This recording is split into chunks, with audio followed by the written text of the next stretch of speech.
Reflections. Your daily dose of strength and motivation. Reflections.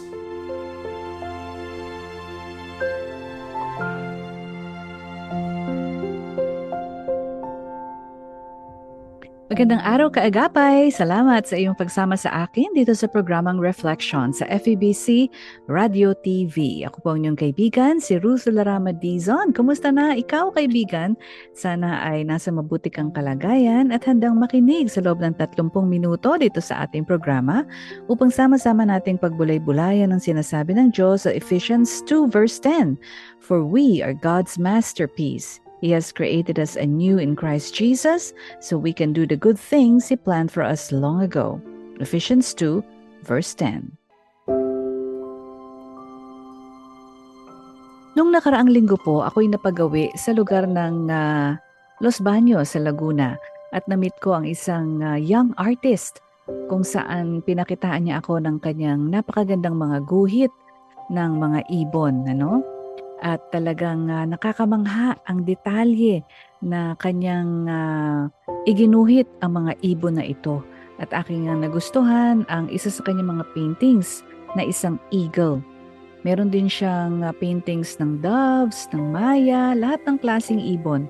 Pero nagustuhan ko yung ginawa niyang pagguhit sa isang agila sapagkat talagang parang buhay na buhay yung agila na kanyang iginuhit. Ang mga mata ay talagang kuhang-kuha yung giting ng isang agila.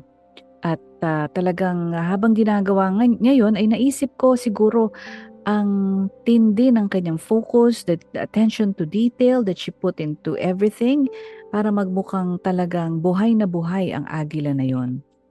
And that reminds me of our verse for today. Because as I look at the handiwork of that young artist, I'm also amazed at the handiwork of God. And you better believe it, it's you and I. Ano man ang iyong pakiramdam tungkol sa iyong sarili, it's good to know that we are God's handiwork, that we are created in Christ Jesus to do good works which God prepared in advance for us to do. In the beginning, God created everything. Yung mga universe, ang volcanoes, ang galaxies, yung mga gamo-gamo, yung mga diamonds, mga puno, ang mga animals, lahat ng ating nakikita ay kanyang ginawa. And finally, He saved the best for last. He created humans in His image to fill the earth, to reign over its creatures, and to cultivate a world that magnifies Him. Even before the beginning, God was already there.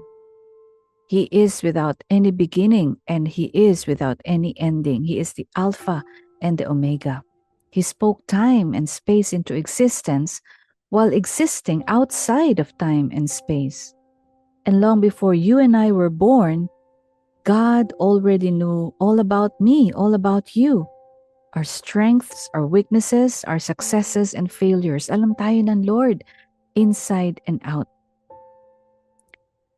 He knew all about you, He knew all about me, and He still chose to make you, He still chose to make me, because He loves you, He loves me. Ephesians 2:10, for we are God's handiwork, created in Christ Jesus to do good works, which God prepared in advance for us to do. Ephesians 2:10. We are God's handiwork. Tayo ang obra maestra ng ating Diyos. We are God's masterpiece because of the unique spirit, personality, and gifts that He has gifted us with. Alam natin na God is brilliant, napakatalino ng ating Panginoon. More than we could ever imagine. And because He loves us more than we could even dare to hope, and because we know He writes great stories, we can trust what He has planned from beginning to end. And His plan includes you. His plan includes me. Yes, tayo po. Kasama tayo sa kanyang plano. He has prepared good things for us to step into. Meaningful relationships and impactful work. He is continually putting people and opportunities in our path, as well as working inside of us, giving us the desire and the power to do what pleases Him. Sabi nga po sa Philippians 2:13. He has also empowered us to partner with Him as we experience the greatest story on earth.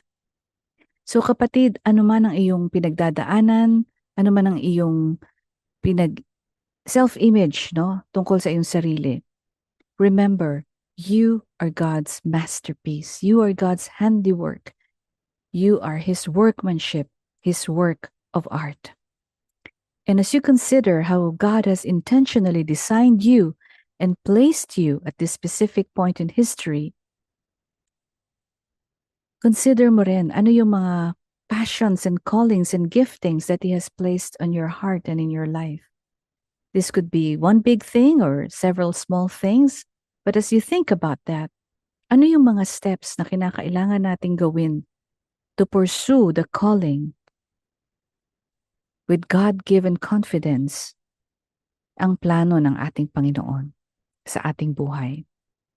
Let's intentionally develop a relationship with God, regularly spend time with Him, so that we would know ang ating purpose kung bakit tayo ginawa ng ating Panginoon. Mahal ka ni Lord. Ikaw ay kanyang obra maestra. Ikaw ay kanyang ginawa at mayroon siyang dakilang plano para sa iyo. Tayo po'y manalangin. Panginoon, salamat dahil mahal mo kami. Kami ay iyong obra maestra. We are your handiwork, your masterpiece. And though we sometimes don't feel like it, Lord, salamat sa katotohanan ito. We thank you for carefully creating us. It was not a mistake. I am not a mistake. We are not mistakes. We are your creation you thoughtfully designed. And thank you, Lord. Today, tulungan mo kami, Panginoon, to see ourselves the way that you see us. Show us how we can take part in the plans that you are preparing us for. In Jesus' name we pray. Amen and amen. Marami pong salamat sa inyong pagsama sa akin dito sa programang Reflection sa FEBC Radio TV. Ako po si Ruth Larama Dizon at nawa po patuloy nating panghawakan ang dakilang plano ng Panginoon sa ating buhay. Ikaw ay kanyang mahal, ikaw ay kanyang obra maestra at mayroon siyang mabuting plano para sa iyo. Hanggang sa muli, kaibigan, ako po si Ruth. Mag-ingat po tayong lahat. And God bless us all. Reflections.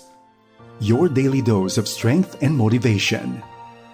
Reflections.